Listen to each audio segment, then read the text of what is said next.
talk about Jeff Kaplan, where here we go, chat. Obvious now that he was not signing up for any more of this ATVI BS. And while he fucking dipped, chat. He was like, he's out. What? So all the things I just went on stage and promised, we're not doing that? What do you mean we're just doing Overwatch again? What? That's a day and night cycle? Nah, bro. Nah, he done the meme where he peaced out. Oh man, it's sad. I cannot wait to dive into this. So basically, with all this stuff coming out about the PvE, as always with these sort of announcements and controversies and people getting pissed off, a lot of shit is coming out of the woodwork. And yeah, we're gonna watch this video by Your Overwatch. Apparently this is a leak that explains why Jeff, our boy Jeff at Overwatch left. Yeah, I mean, get your tinfoil hats ready, because this is, oh, it's gonna be good. we'll break down the details of the leak, and as well, I think this illuminates a lot of the growing story arc of Jeff Kaplan leaving and the inner turmoil with the company. The anonymous source says the cancellation was 1000% an upper management executive issue. It was all about profit margins, that they were looking at a game like Diablo Immortal, which was making $2 million a day, and that changed. Holy shit. Immortal was bringing in that big of a bag? Oh my god. Changed the expectations for the suits. The PvE was looked at as increasingly irrelevant and not going to earn money in the long term. Keep in mind that just the live service multiplayer game that they already had all of a sudden turned on a new revenue stream just by adding a battle pass and cosmetics. It didn't turn on a new well, I guess it did turn on a new revenue stream, but people want the skins. Like, if they were just loot boxes, it would have been the same thing. We would have bought the loot boxes. But PvE being just, it's not gonna make us any money. Fucking throw it in the bin, man. Scrap it. God. I mean, we all fought it. We all knew. But getting a bit of confirmation is depressing. It drives me to drink, chat. So you can see why higher executives would look at that and say, why do we want to invest in making this big, complicated, expensive game when we can make money in easier ways? So these claims stand to reason to me, but it gets worse. During the pandemic, there was slowed production, and as progress got worse and they struggled to meet deadlines, there began a vicious cycle that was doomed to fail. The leak talks about talent leaving or getting reorganized to other projects, but also keep in mind that there was the lawsuit, which maybe some employees left due to protest. Dude, do we remember that, chat? But as the do we remember that, chat? This is the video. This is hold on, yeah, like the controversies around that, like that whole lawsuit. He who shall not be named getting his name changed. Yeah, it was a big L then. It's just been non-stop fucking gut punches for Blizzard since. This is the video I was talking about. This is a video that they were saying like, oh, we're working on Overwatch 2. We're doing the PvE. Look at this cool content before they released it in beta. And this is what they showed. It was a guy moving a box on King's Row. Production got worse. They actually pulled resources from the team, which was... See? Content, chat. That is new. That is the stuff that Jared was talking about, the new stuff that they love so much. They added a box on King's Row. A doomed to fail strategy, and a little bit at odds because the team is always publicly talking about how they've expanded the team, doubled the size of the team. But no offense, when they bring on some of the new developers, they are often quite young. And no offense to young people, but a lot of the best devs and the seasoned veterans, the ones that usually have enough experience or knowledge, well, those are beginning to get thin, as many of them have left to other companies. So the anonymous... You hear that, chat? It's the old guys are the cool ones. You can stop bullying me now. You can stop calling me old man Ty. We were cool.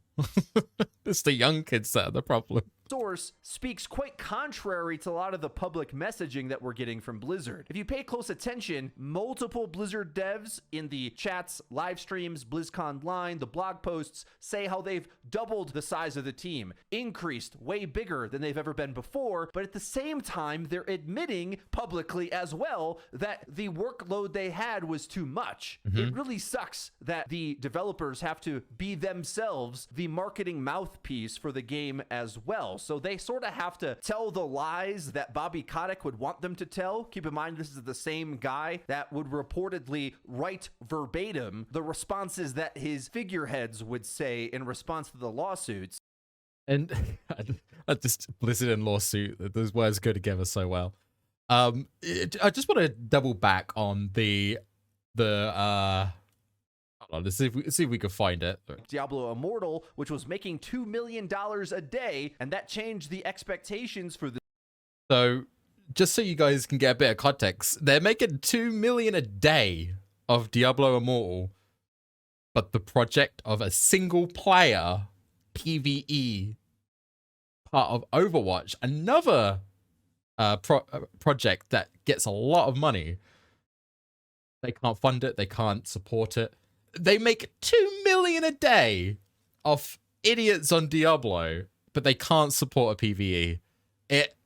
I don't understand. I don't get it. Blizzard, please explain.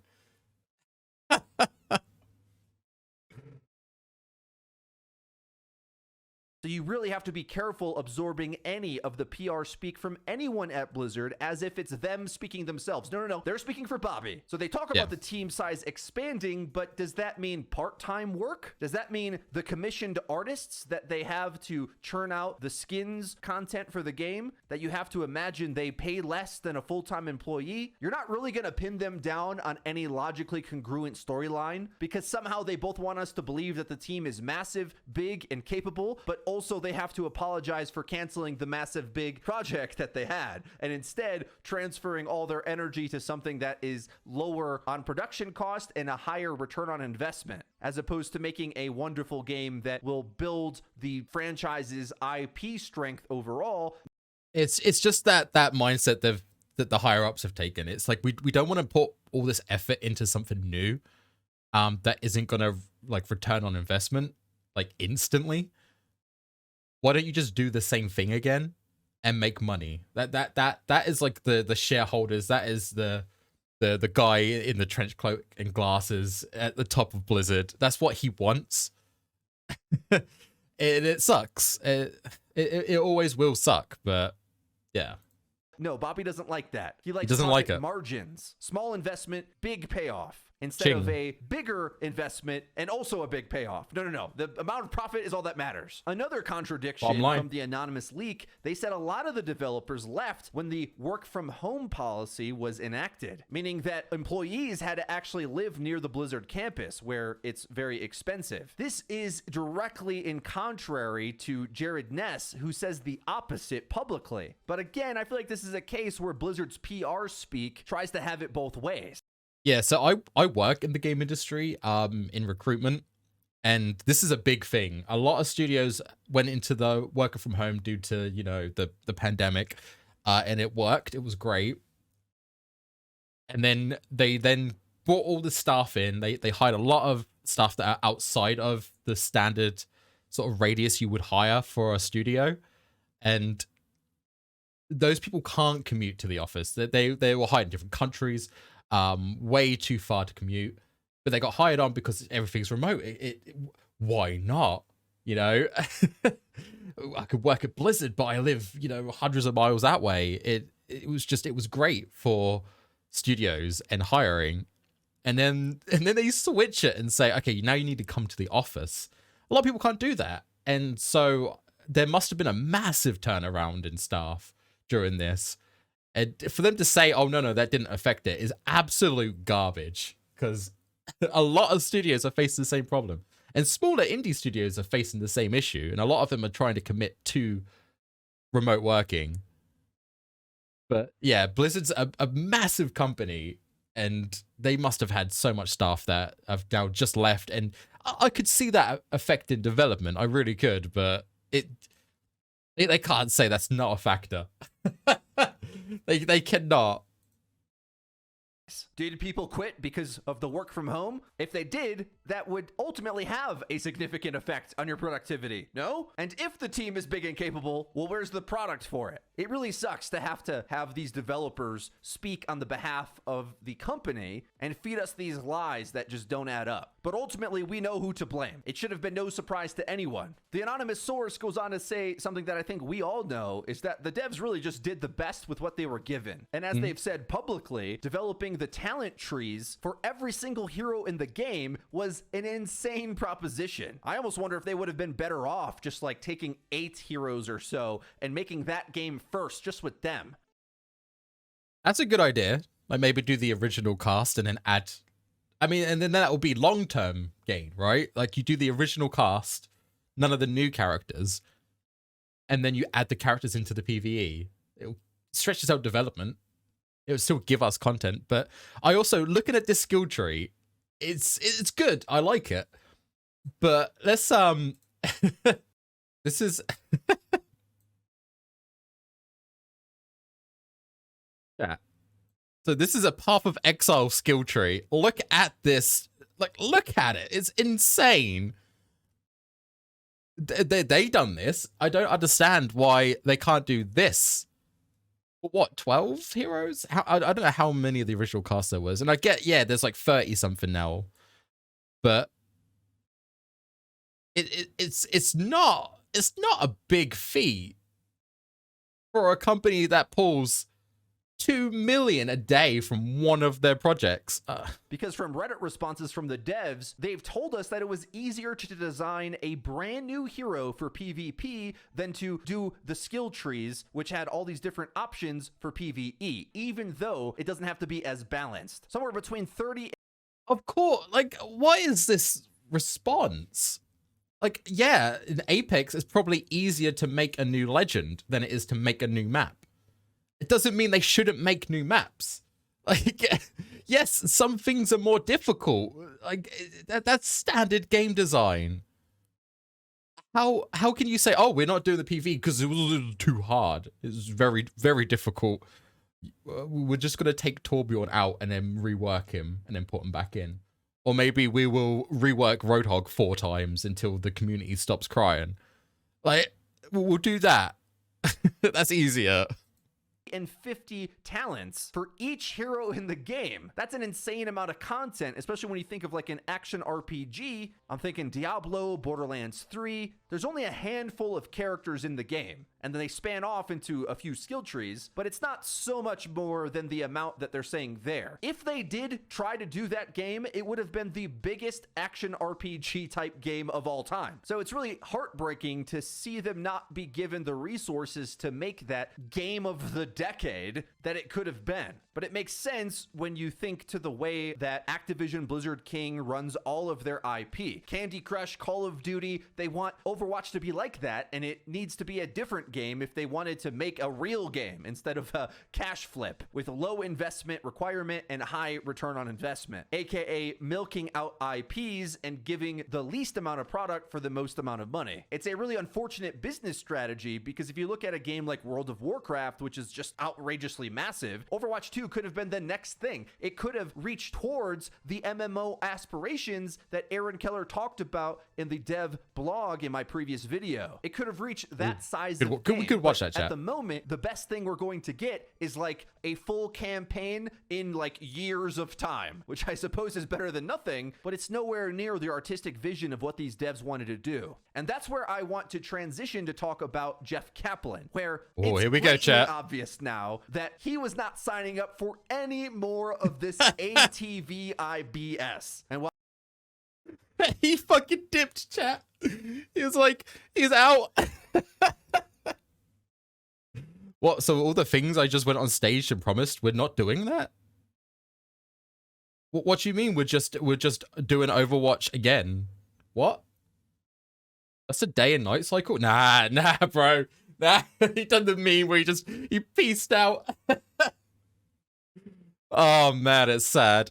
While you guys know I had a lot of philosophical differences with Jeff over the years, I'll be straight up, the guy just did not like me at all. I was a thorn in his side for years, but I always respected the man's integrity and artistic vision and very unique route to arriving to a competitive multiplayer game that was unlike any other. Because Jeff worked on the WoW team for so many years, and as Aaron Keller said in his blog post, the team were WoW devs, they thought of things in more of the magical player immersion point of view, whereas other competitive titles, let's say Valorant, are all about the competition every step of the way, which does have its benefits, I will admit, but you can see the weaknesses clear as day. The characters are less defined, they often aren't as imaginative or intuitive. So over the years, I had to grow a level of respect for the alternate route that guys like Jeff Kaplan or the now former lead hero designer Jeff Goodman would take to design. They look to maximize the fun first and worry about the competitive viability later. It gave us the GOATS meta we were trapped in, but it also gave us 2016's Game of the Year. So I tend to take the good with the bad. Now let's look back to quotes from the 20. I agree. Like, Valorant, if you told me, like, again, it could be just because I don't like Valorant. It's more CS:GO-esque, and it's just not my cup of tea. Whoa, I'm so British. I love Overwatch because of the characters. Like, we all as a community get excited when there's a new dialogue between, like, Winston and May. Like, we love the sort of social aspect of these characters and the lore and the story. Which, again, yeah, Jeff Kaplan wanted that. He wanted to expand on that. We'd love the animated shorts that come out and getting a taste of, like, Hanzo and Genji's backstory and how they are and why they're now fighting, like, Overwatch, or they're part of Overwatch. Like, that stuff is interesting. It makes Overwatch stand out. And Blizzard don't want to do it. But it's like, mate, just give them a skin that's broken. You give them a Widow skin that costs like $100, and it gives away your location because of snake sounds. 2019 announcement of Overwatch 2. Keep in mind that many of us believe that this was pushed out the door because Bobby Kotick wanted to change the news cycle surrounding BlizzCon with growing controversy over the Blitzchung incident. So they had to come out with the big announcement then, even though it's pretty clear in hindsight they weren't really ready to do so. On stage, Jeff explained the endlessly replayable missions that they called hero missions, and he said it's what adventure mode is to Diablo. It was aimed to have a progression system with custom abilities and talents. Then he went on to explain that they wanted to redefine the sequel. And this is where I always thought it was very tone deaf to speak this way, because while Jeff was trapped at Activision Blizzard, where they're used to sequel churn like Call of Duty coming out every year, losing all of the progress, cosmetics, and everything to play a different game year on year, the rest of the industry had already changed to free to play. In 2019, Fortnite was the biggest game in the world, and at the start of that year, Apex Legends launched. So we had two games destroying Overwatch at the same time, which were free to play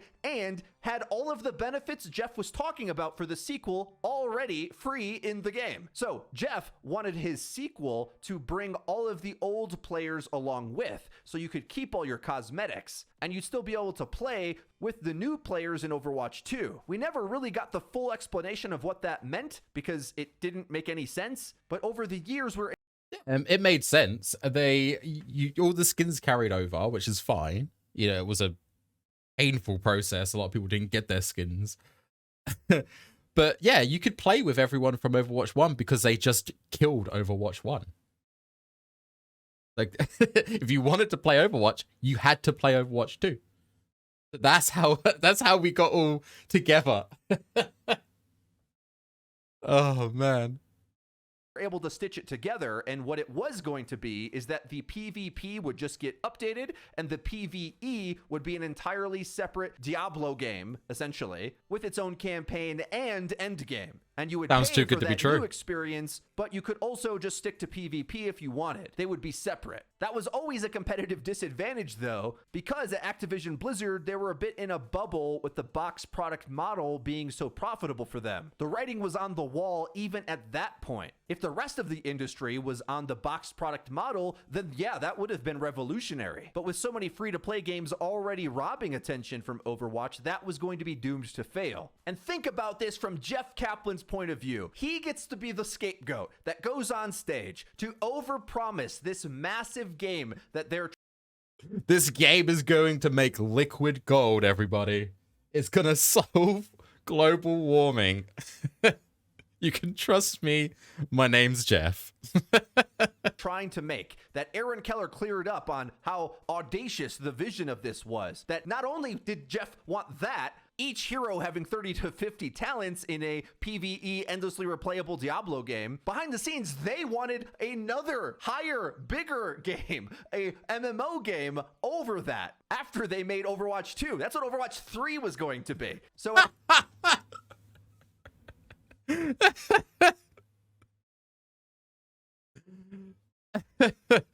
Overwatch 3. Oh, I fucking love it, man. Like, yes, more stuff. Add stuff. More. Wait, it's gonna cost us resources and money. Scrap it. Overwatch 1. Do it again. Oh, dude, this company is just tone deaf, man.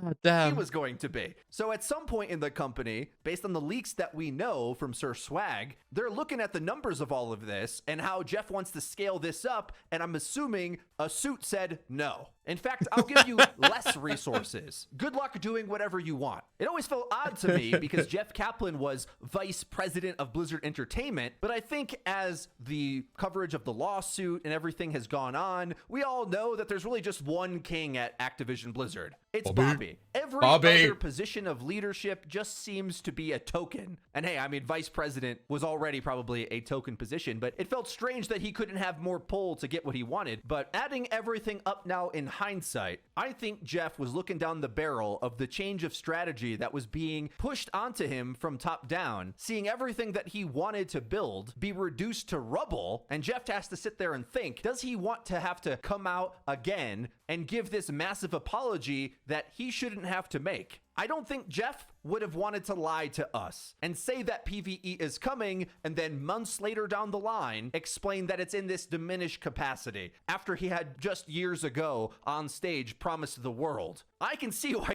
It's a smart move from Jeff. He knew that it was going to be a massive issue, and I mean, I don't think he knew that we're going to go so long without getting told, but he dipped at the right time. Like, he pieced out perfectly. So no one's actually angry at Jeff. People kind of like associate Jeff leaving with why things went to shit, when really it was just things were going to shit and Jeff just didn't want to deal with it. He bailed, man, and everyone left is getting the forefront of just this abuse now.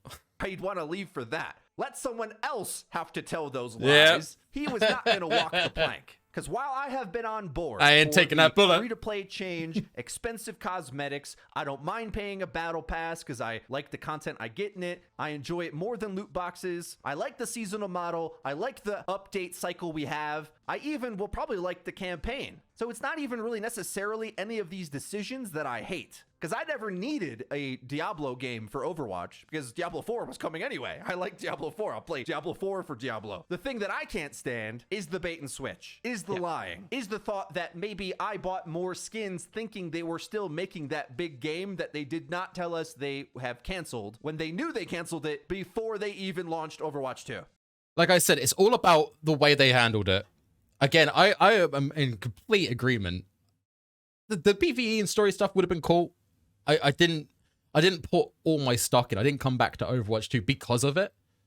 It was just cool. That would be pretty fun. Looking forward to it. If they just come out at the start, instead of going Overwatch 2, it's a sequel, and just said it's like, I don't know, Overwatch 2.0, it's an update. Like, really push the fact that they are just doing an update. I mean, look at CSGO. CSGO are releasing, is it like a new CSGO with like the smoke stuff, showing off the new mechanics, and people are like, oh, this is really cool. They could have done it that way. It's the fact that they lied, that they put everything into this PvE and the PvP was the afterthought, and now it's turned out that the PvP was it. That was all we're going to do. and it's the same game. People are not upset that the content's not happening. People are upset that we were lied to about the content, and it's coming out, what, 6 months later? And during those 6 months, they have pushed the PvE, saying it's coming. That's what we're pissed off about. They flew creators out like myself to show us all the amazing things they were doing for PvP. And when we kept nagging them, especially me, by the way, the most annoying of any of the creators, asking the hardest questions behind the scenes always, with only a few other of my peers that even come close to how much I hold Blizzard's feet to the fire, we kept nagging about PvE, and we never got a response. I don't think I've ever used a cuss word on this channel. Fuck you, Blizzard. Fuck you. Fuck you for lying to my face and to all of our other creators, getting us on board with a strategy that you were not disclosing fully the changes and downgrades you were making. I am never trusting another thing you say ever again, because I will have to admit, I was lured by the personality and goodwill from the people who are working on the front lines, but fooled into believing that they speak genuinely. They often do, but they also speak PR speak for Bobby Kotick like everyone else does at that company, and you can't expect anything more from that. I am beyond irate about how we as the— Dude, he's fucking livid. He's fuming, chat. Like, look at this. Like, this right here is like the perfect image of like Blizzard right now. Like, this is a man smiling for the camera, but on the inside is very, very sad. This is like a hostage image right here. Like, blink twice if you're in danger. Man, dude. The entire community have been treated by Bobby Kotick. It's been his fault the entire way through, and the leaks just keep compounding. If you remember leaks from an associate producer that went to Riot Games saying that Bobby Kotick would come down after telling the dev team to work on one big direction and switch gears entirely, ruining progress. Now, on top of it, we have leaks saying that they would cut resources and make the project doomed to fail by having ridiculous expectations funded by starvation resource tactics. I'll end this rant today by reminding you Jeff Kaplan's final response before leaving the company. Written almost as if it was on a napkin in lowercase. Jeff's final personal note, he says, "I'm leaving Blizzard Entertainment after 19 amazing years. It was truly the..." Massive misstep here. It should have been amazing. Like, it should have had May in there. Come on, Jeff. You know better than this. Honor of a lifetime to have the opportunity to create worlds and heroes for such a passionate audience. I want to express my deep appreciation to everyone at Blizzard who supported our games, our game teams, and our players. But I want to say a special thanks to the wonderful game developers that shared in the journey of creation with me. Never accept the world as it appears to be. You think that was a hint? Again, like the whole hostage situation, I'm like reading it for like context clues. Never accept the world as it appears to be. Do you think he's hinting at the PvE? Like, don't accept it. Like, this is a facade. Guys, I'm trapped on an island. Please come save me. Always dare to see it for what it could be. I hope you do the same. GG, Jeffrey Kaplan. And of course, a notable exemption here. The silence on certain aspects of the company is deafening. Supporting his developers as he always did, and very clearly throwing shade at the suits that sabotaged his dream project, so much so that he was willing to leave it. After being one of the longest running developers at the company, who helped build the skyrocketing World of Warcraft and transitioned into another team to work on Project Titan, which eventually transformed into Overwatch. And I can't help but imagine if Bobby Kotick was willing to pay himself less and the talented people making the things that make him all that money more, if we could have just had more wonderful things. Overwatch 1 was a beacon of hope in the game industry when there was a lot of also-ran type shooter games out. Overwatch 2 was supposed to be the walk, as Aaron Keller describes it. Instead, as we know, that vision will never be realized at this pace, at the level of commitment that Bobby Kotick is willing to give this dev team. Let me know what you think about all this in the comment section down below. If you enjoyed this video, please be sure to leave it a like, and don't forget to subscribe and click the bell icon to actually get notified when our videos come out. That's been it for me. I've been that was a good video, chat. I'm gonna post it in the chat. to go give it a like. Dude, like, it seems like, I mean, a lot of us assumed Jeff was aware that things were going downhill, and that's why he left. There's no other reason why he would just dip. It was his baby. He loved the project. So I guess it confirms it's fine, but man, it looks bad, dude. Like, yeah, Bob could have took a hit on his pay, but they've got a project that's making $2 million a day. Like, they have the bag, dude. They can support Overwatch a little bit more. And I mean that surely they are making bank off the battle pass. I don't see how they're making less money than they did with Overwatch 1. Even with the whole, like, retail product stuff. Like, yeah, people were dropping, like, 60 quid on a game. I did. I bought it at launch. Yeah, I'm an idiot. But, man, just going back from the days of, like, getting that Overwatch Origins Edition and playing the game and meeting some of you wonderful guys. Like, a lot of you guys I know through Overwatch. You found me through Overwatch streams. It's depressing. It does hurt. But we're going to take a look at some of these comments. But I remember how sad and confused we were when Jeff left, but everything has started to make sense. Yep. I mean, literally what I said. Yeah, it's all the pieces are coming together. As someone in the creative industry, it brings me nothing but pure, unfiltered pain to see a creative vision all but vanish in the name of corporate greed. Overwatch 1 felt like it was made by a team. Overwatch 2 feels like it was made by a business. 100%. Completely agree. Heartbreaking. Dude, there's a lot of sad people in chat. Like, people are not happy. Jeff was a champ. Fub first is how you make games. I miss him so much. Hope he's doing all right. Jeff, you're probably never going to read this, but your team created a wonderful game. It's sad to see the suits destroy it. GG, well played. Yeah, ever since Blizzard attached itself to Activision. Yeah, I mean, ever since then, it's been a big turn down in content and quality. Like, it's just, Activision's not a company you want to be a part of. Jeff, which one was so wholesome? It pains me to see how far we've fallen. Jeff, never accept the world as it appears to be. Always dared to see if it could be. Jeff literally spelt the warning for us, and so many of us missed it. He was devastated by poor management and had to go. It was too much. It was a cry for help. Hero we didn't deserve, but the hero we definitely needed. Yeah. The world could always use more Jeffs. Still miss Jeff. Yeah, see, like, this is what I mean. Jeff could have possibly had a hand in it. I highly doubt it. Like, we're talking, like, a fraction of a %, but he could have, and he dipped at the perfect time. Like, everyone is in support now. I think it is the case of the vision he had got squashed, and he didn't want to be there to see, like, the husk of his baby boy that he loves so much. He didn't want to see the husk of it just turn around for cash grabs.